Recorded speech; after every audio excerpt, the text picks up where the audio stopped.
Good afternoon. Welcome, everyone. Thank you for being with us.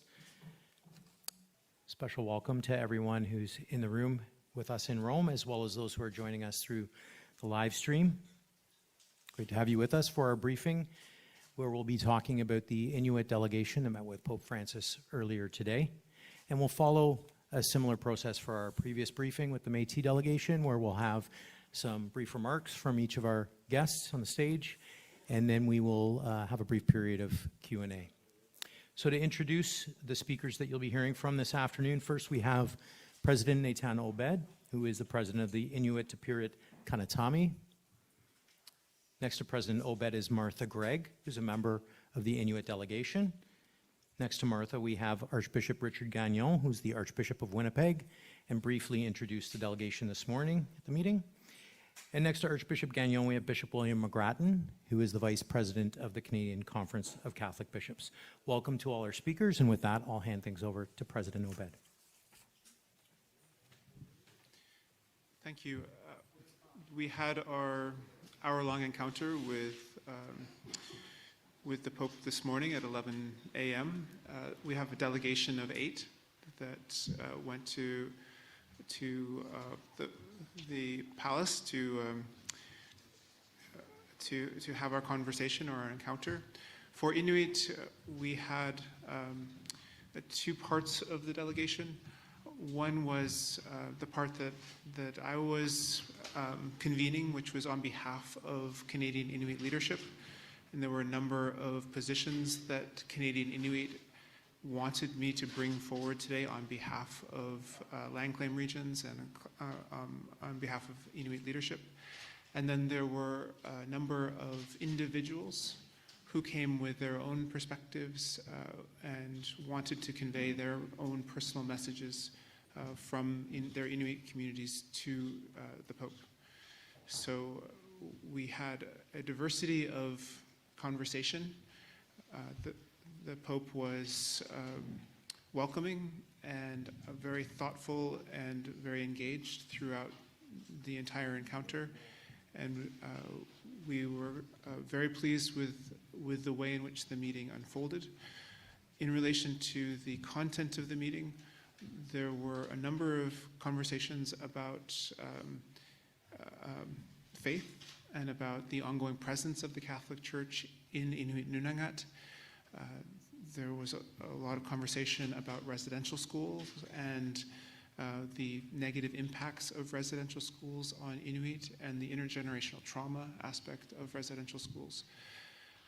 There were also positive conversations about the role that the Catholic Church can play in reconciliation and also in Inuit communities moving forward. For the national Inuit positions, there really were 3 primary concerns that we brought forward. The first was in relation to an apology, and we invited the Pope to Inuit Nunangat as a part of the larger call to action 58 from the TRC, which calls for the Pope to come to Canada to apologize to Indigenous peoples in relation to the role that the Catholic Church played in residential schools. The Pope was kind enough to say how much he wished that will come to pass. We look forward to further conversations with the Catholic Church about whether or not that is an opportunity in the near future. We then also talked about the Indian Residential School Settlement Agreement from 2006 and the outstanding concerns that Inuit have about the Catholic Church's implementation of that particular settlement agreement and the gap in compliance on certain issues by the Catholic Church, especially considering the outstanding $25 million restitution, which of only which $3 million has been paid. We recognize that the Catholic Church has a fundraising campaign in relation to this particular part of the residential school settlement agreement, but we would like to see more immediate action. We also, in relation to TRC and in relation to the ongoing work on reconciliation, ask that the Catholic Church work with us in partnership on the emerging challenge and the heartbreaking challenge of Indigenous children that are being found on residential school properties in unmarked graves. And this was not necessarily in relation to one thing. It's not just records. It's not just compliance to TRC or to the Indian Residential School Settlement Agreement. It's also the good faith to use the Catholic Church's resources to help in any way that that they can possibly help, to ensure that we find closure and we find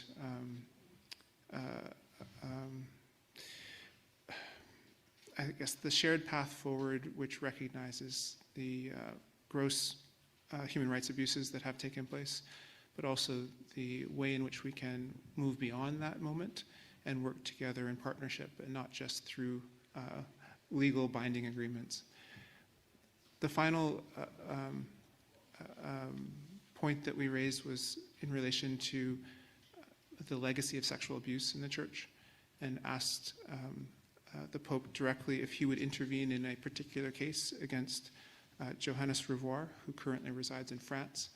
And we asked that the Pope speak with Father Revoir directly and ask him to go to Canada to face the charges that he is up on in Canada.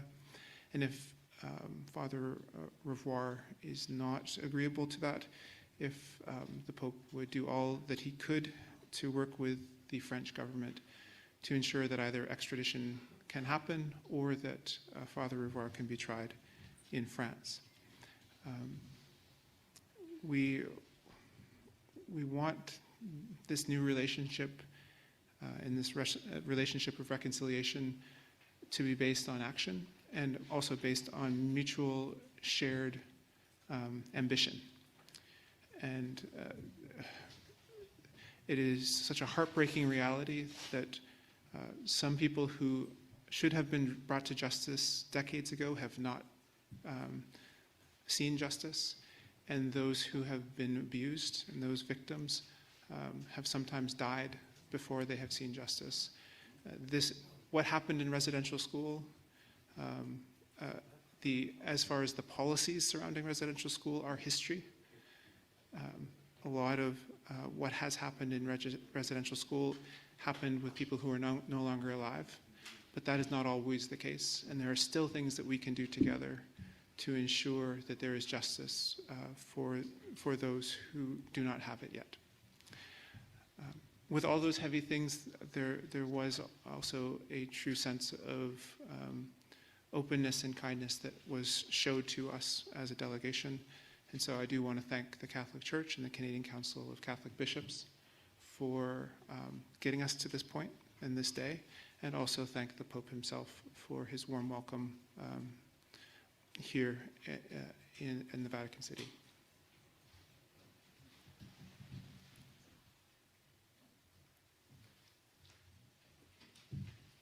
Martha, did you want to offer a few reflections?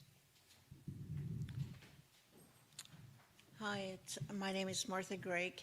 I'm from northern Quebec, Couturac, northern Quebec. I'm also a former residential school survivor. And I'm very humbled and honored to have been chosen to be a delegate / health support. So it's very humbling. What I told the Pope is that there is need for people to heal, and there has to be a point of forgiveness from both parts, both parties.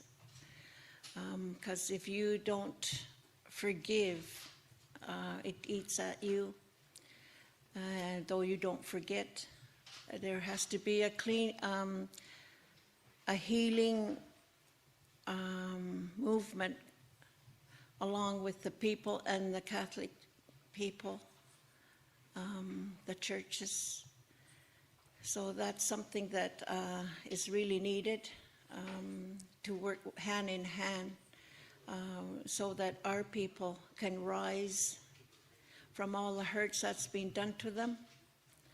So that is something that we working together and have respect for one another through love, and have a lot of faith prayers going towards this. Is something that I told him, and I also invited him to come to Canada, because I think it's very appropriate if he do come. It would mean more to the people, to the former residential school students and the families, because it's also the intergenerational that are affected by the residential school. So that's something that would be really meaningful for him to do an apology. So hopefully that will happen. But I was just more humbled to be chosen to attend this. So I will have a lot of sharing with my people when I get back home. Thank you.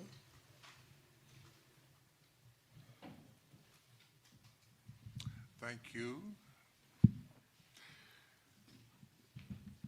The meeting we had this morning was very, we use the word intimate. I think that might be a good word to use. It was a listening session, if you will. The point was a private encounter with the Holy Father, and the whole atmosphere was one of listening to what was said. And the Holy Father paid close attention to what President Obed addressed to him, as well as the various members of the delegation. We entered the room. He greeted each one personally at the door, like you would if someone was coming into your home, so to speak. And then we sat down in a semicircle, and we had a spiritual beginning. And then we had the various statements that were made. It was very calm. Sometimes an atmosphere of calmness and even silence can be very positive too, you know, and I think that there was that kind of attentiveness that was there. It was a friendly and openness, and the Holy Father spoke a little bit to those who came. And so we had hoped when the delegation was organized, as you know, it goes back 3 years now, that this would be the tenor of the meeting, that it would be a listening time, an important step to other things, and also to, if you will, to establish a relationship in some way of engaging the Holy See in this great Canadian challenge and project of reconciliation in the country. And so the bishops were positive about it, what occurred, and very grateful for the graciousness and the honesty of the delegates who so respectfully but honestly stated what they felt was important to say. And the Holy Father appreciated that. So it was sincere, the meeting, very unique. One could not help but feel that one was in I guess you might call it even in a sort of a historical moment. So it was a great privilege to be part of that. And so it is a listening step that this whole encounter was this morning. So, thank you. Having had the privilege to be present both with the Métis and with the Inuit, I can say that there's a sense of gratitude for their openness to accept the invitation, that we've been working with them for so many years to provide these steps of reconciliation. As President Obed said, it is just but the beginning, but it was recognized as important because conversation, being able for the Holy Father to listen to the stories of those who survived residential schools, to parents who have been seeing their young often affected through what we've come to know that this trauma affects other generations. The youth delegate who was very, very moved, and she spoke with great respect, but also recognized that she was representing many of the young people from the North. When we did enter, and as Archbishop Gagnon mentioned, the Holy Father did greet each person, and he does that in a way that I think allows people to feel that he's welcoming them. Yes, in a library that is somewhat, in many ways, extraordinary. We wouldn't see it every day in our lives, but he was very warm and engaging. But the first delegate who lit the kulak, and that this flame was marking the beginning of this important encounter. And we were told, and the Holy Father understood, that this is an important symbol for the Inuit people when they gather. And so to have that expression, I think, was very important. It caused a bit of concern among some of the Vatican officials as to what was going to happen, but once Rhoda sort of explained how this would unfold and explained it very well, the flame kept lit during the whole meeting. It was a sense of warmth, as what was said. Light is very important, as we come to know in the Arctic. It's a sign of life. And I think that was symbolic of what was going to take place. Life, for many people who have gone to residential schools, has not been easy. They've been victims of both physical and sexual abuse. And these stories were told. And they were told with respect, but with a sense of knowing that the Holy Father needed to hear this. And he was gracious. He listened with intent and recognized, as we all have, that this is a travesty that has affected the church and affected our First Nations, our Métis and Inuit. I also want to say that there was a great sense of wanting the future of our children, as has been expressed, to be recognized in this path of reconciliation. We're not just doing this for now, we're doing it for generations to come. And this message kept coming through in the delegates, and especially the parents who were present. This delegation is something that I think the Holy Father wanted to happen. As we know, it was delayed in December, and so his desire to have this delegation return, I think, is a sign that we need to begin this process of reconciliation. The fact that the delegates rose and prayed in Inuktitut, the Our Father, you could see a sense in his own expression and being present in that moment of prayer that he felt at home, even though the language was something that was familiar to those who were part of the delegation. There was a sense of peace and calmness that came over the encounter as we began.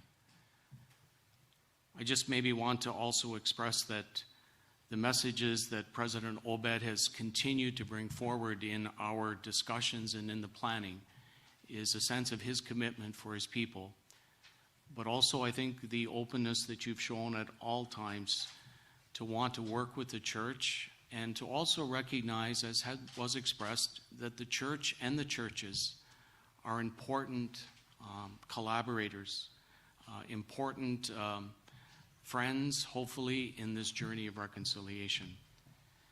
And finally, I just want to also acknowledge that Martha, who was there as a healthcare worker, someone there to support them. Having gone through that pain and suffering, she had an ability to understand where these delegates were expressing to the Holy Father. And her summary, with all due respect, President Obed, was very much from the heart, recognized that this was an important moment, not only for her, but for the people that she represented. And so I thank you for those words that you expressed to the Holy Father. And as he said, if he comes to Canada, he sure doesn't want to come in the winter to the Arctic.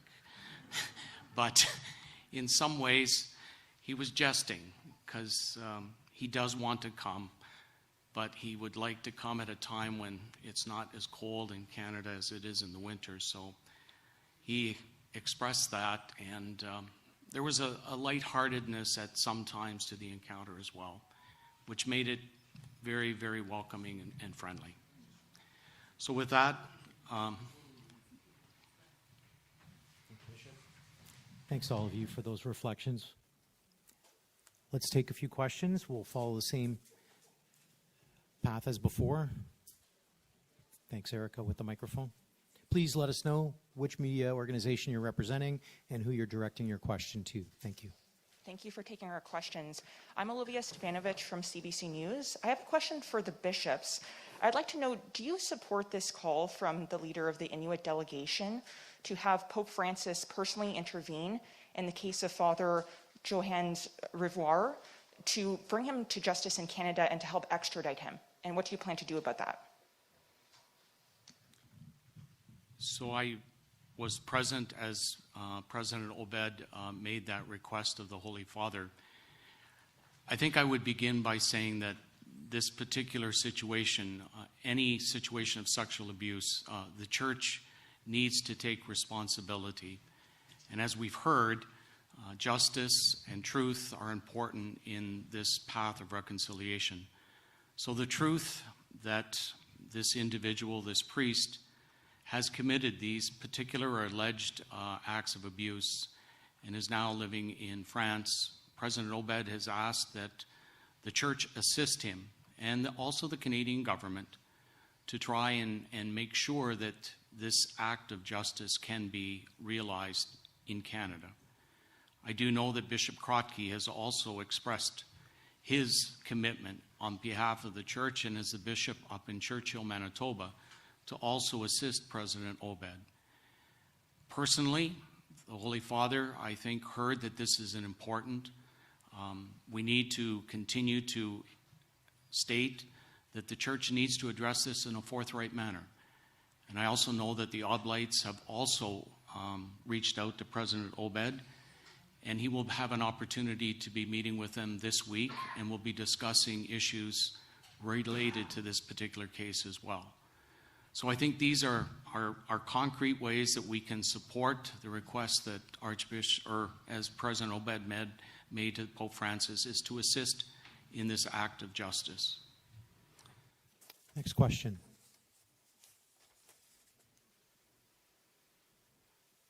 Yep, over here.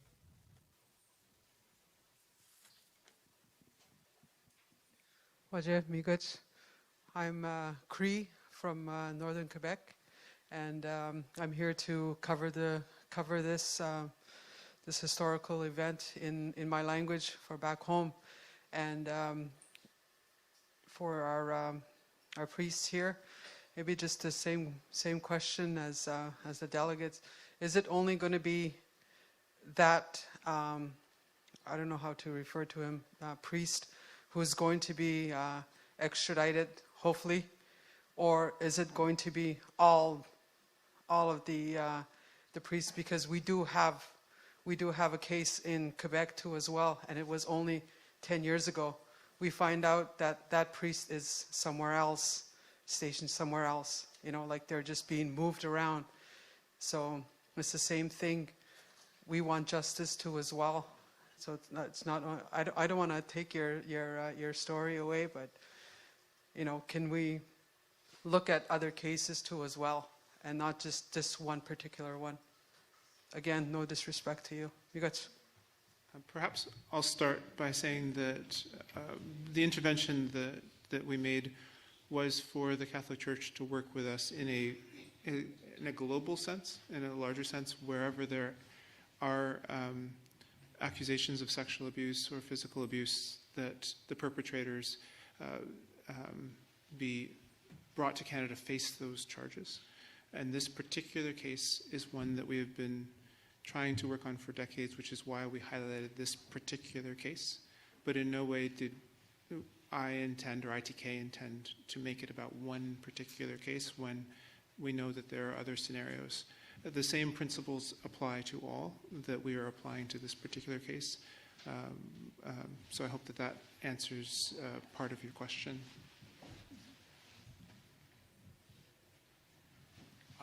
Bishop, go ahead. No, I would follow up and agree with President Obed. This is just not one isolated case. And so I believe what I'm stating is that the church wants to work with the relevant justice authorities, whether they be international or Canadian. And if there are allegations that someone has committed these abuse, that they need to be brought to justice, and the church should not stand in the way, but assist those who have been victims to seek justice and healing. And this is but one way that the church can continue to do that. And we need to be aware more of these particular cases so that we can be an instrument, not that we're standing in the way, but we need to be an instrument that is more effective in allowing these particular situations and individuals to be brought to justice. Cindy. Cindy Wooden from Catholic News Service.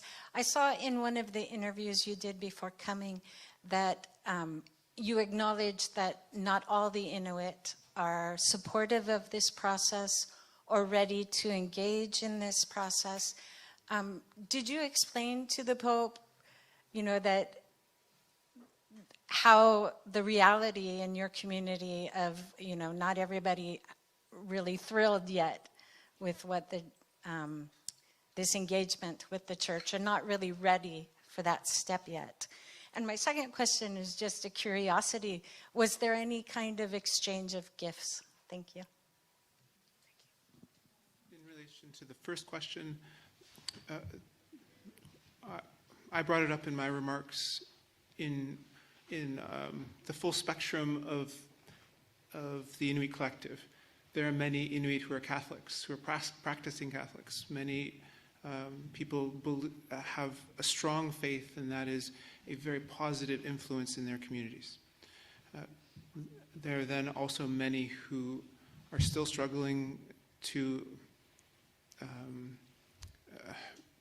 have any sort of relationship with the Catholic Church because of the trauma that they themselves have experienced or the trauma that their loved ones have experienced. We know through the Truth and Reconciliation Commission, we know through the Murdered and Missing Indigenous Women and Girls Inquiry, we know through the type of work that Martha has been doing at the community level. We hear these stories about where people are, and people are in such different places. So there is no one position that can be taken that will take into account all of the Inuit collective. But at the same time, we know that there are a number of people who have told their elected officials that these are the paths that we want to take, and then we bring these paths forward on behalf of Canadian Inuit. So we do our best, but we also recognize that there's a complexity to this conversation and a complexity around faith. No matter if it's Catholic, no matter if it's Anglican or whatever faith it might be, and colonialism and human rights abuses, that is unfortunately just a central tenet of the relationship that the Church has had with Indigenous peoples in Canada and with Inuit specifically.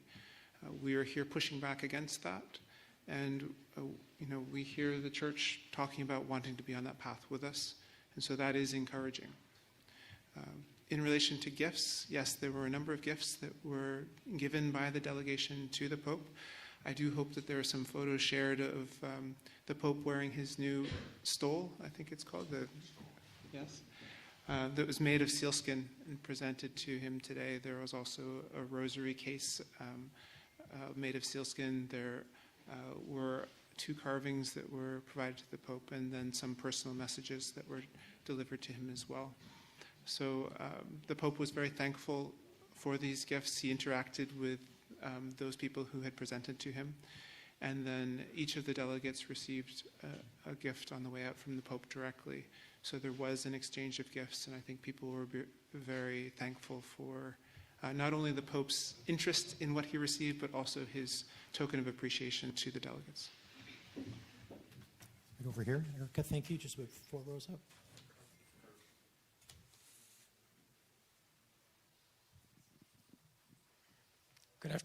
Good afternoon. I'm Matt Sugayi with Radio Canada. My question is for Ms. Craig.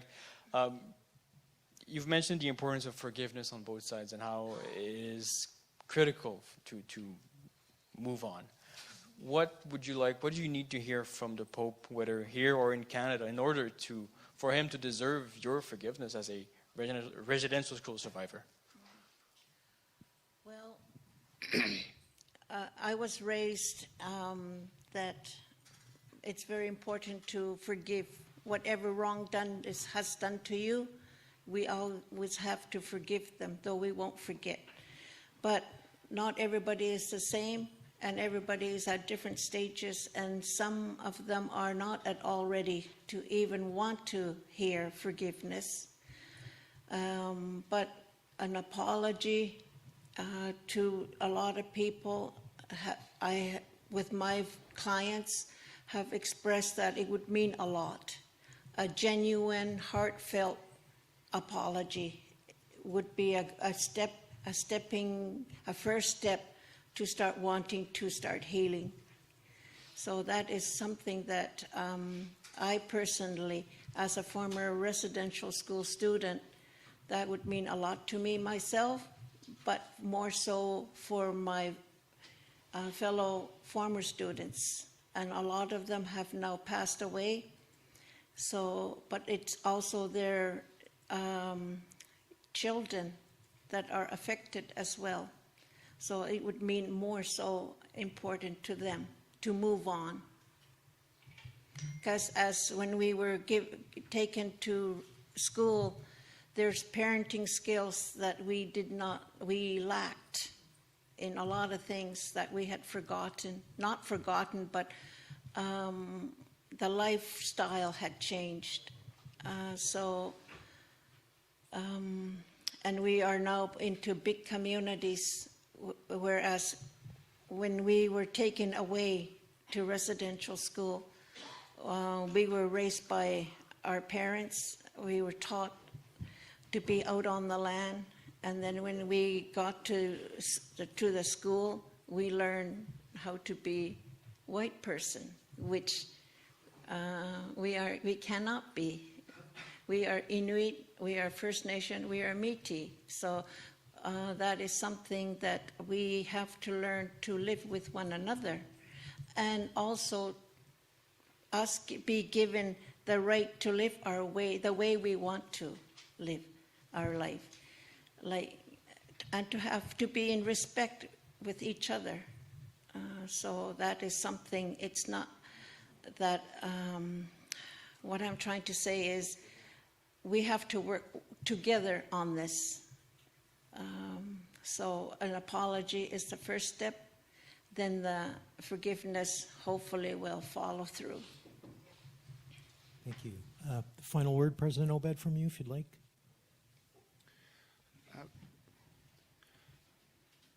We really appreciate the opportunity, and we also appreciate that this story is being covered globally. This is a time for actions, and we have put some very clear actions forward to the Catholic Church and to the Canadian Council of Catholic Bishops, and we look forward to working in partnership with them to realize the actions that are necessary to bring reconciliation, to bring healing to communities, and to bring justice to those who have not had justice yet. we recognize that this is not just years in the making for this particular meeting, but this is an ongoing relationship between a global power in this particular place and 51 small communities in Inuit Nunangat and 65,000 Inuit in Canada. And we often, as Inuit, have felt powerless over time to sometimes correct the wrongs that have been done to us. We're incredibly resilient, and we are great at forgiving, as Martha has talked about. But we are still in search of the lasting respect and the right to self-determination and the acknowledgement of that right by institutions that have harmed us. And this is where we are in this moment, and we look forward to this new path, and we'll hold people accountable to the path that we say that we have a shared ambition to walk together on. Bishop McGrattan, final thought. Well, as President Obed said, we do need to find the way to walk together. And I think one of the most important things, as he's mentioned, is the respect and the acknowledgement of the identity of our Indigenous communities. And the fact that sometimes we realize that forces and powers and certain ways in which maybe aspects of colonialization have taken culture, family, and that has been affected for generations. And this truth is coming out, maybe in ways that some of us are still trying to understand. But by dialoguing and listening, as President Obed has said, I think we're better able to understand the truth. And from that truth, the path of reconciliation. And as Martha said, hopefully healing and forgiveness. But we have to begin those steps in order to have people realize that this is something that God wants, a real sense of forgiveness and reconciliation. So I thank President Obed and also Martha for being present. So thank you. Thank you to all of our speakers, President Obed, Martha Gregg, Archbishop Gagnon, and Bishop McGrattan. Thank you for being with us this afternoon and for sharing your time with us. Thank you to all the media who've joined us. I know that many of you still have requests or interest in speaking to either President Obed, individual delegates, or some of the bishops. And I know that there's contact information that we've shared with the media to be able to try to facilitate that as best we can. Patricia D'Souza is here in the front row, who's the communications representative from the ITK, and we'd be happy to work with any of you that would like to chat further. Thank you again for being here. Our next briefing will be on Thursday at 3 p.m., where we will have representatives from the First Nations delegation sharing their experiences from their meeting, which is Thursday morning. Friday, we will have a briefing at 3:30 p.m. with representatives from all the delegations, and that's following the meeting that takes place with the Holy Father, the public audience, on Friday at noon Rome time. Thank you again for being with us. Have a wonderful evening.